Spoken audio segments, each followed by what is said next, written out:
That'd be another good trade. I mean, the way actually legislation should happen, find a couple things that make sense, put them together so both sides can vote for them. And that there are rare opportunities to do that, but something more regulation on bump stock and loosening up elsewhere it makes sense would be a good deal. You know, Stephen, when I hear, though, the mainstream media, Hollywood celebrities, and the same vocal critics on the left, I worry along with you that you open the door to this and it becomes that the gun is the culprit here. And we hear it all the time. 500 murders in Chicago. It's not the people who are shooting each other. It's the availability of guns. It's always an inanimate object that becomes the villain. And if somehow we deal with that, we'll erase the problem.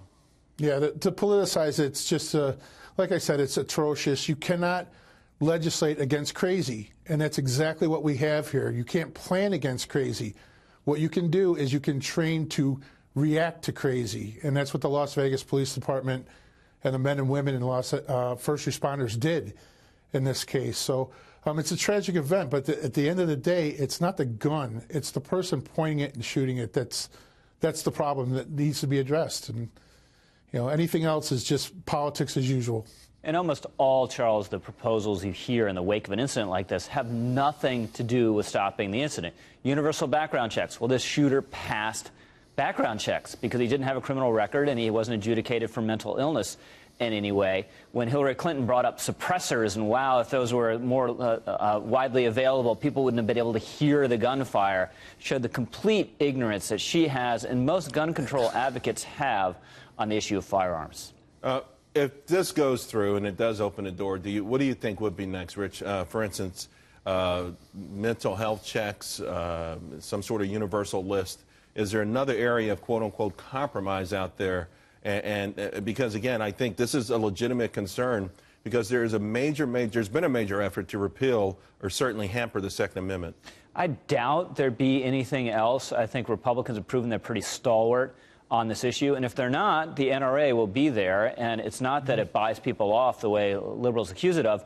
It's a citizens' lobby that has massive popular support in the country and will bring that pressure to bear on anyone who buckles on this. Yet NRA considers itself the oldest civil rights organization in the country. Stephen, as a police officer, your thoughts on what you've witnessed from your fellow officers in Las Vegas over the last few days. The world is applauding, and I just wanted your thoughts. Yes.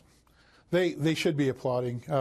And this happened in Orlando, and every one of these tragic events, these officers and mostly basic patrol guys are the first responders. They're the guys on the ground.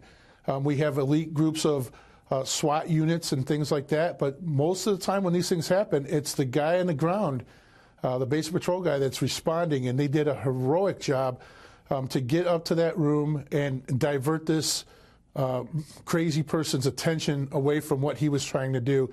Saved hundreds of lives. I would estimate hundreds of lives because he knew that they were right outside that door, and he took his own life like the coward that he is. Yeah, and the first guy there was an unarmed security guard. Absolutely. He literally ran to the sound of the guns and got shot in the leg. Rich, yeah, there was not a first responder within earshot of those gunshots that did not immediately think about how to save people, how to help injured people, and how to get this guy to stop shooting that gun. There's just not. That's what we do, and I'm very proud of the men and women of the Las Vegas Police Department and here in Cleveland and everywhere else in the country. And that's not the false narrative that we're used to hearing on some of these other shows. But that's who we are. That's who we are.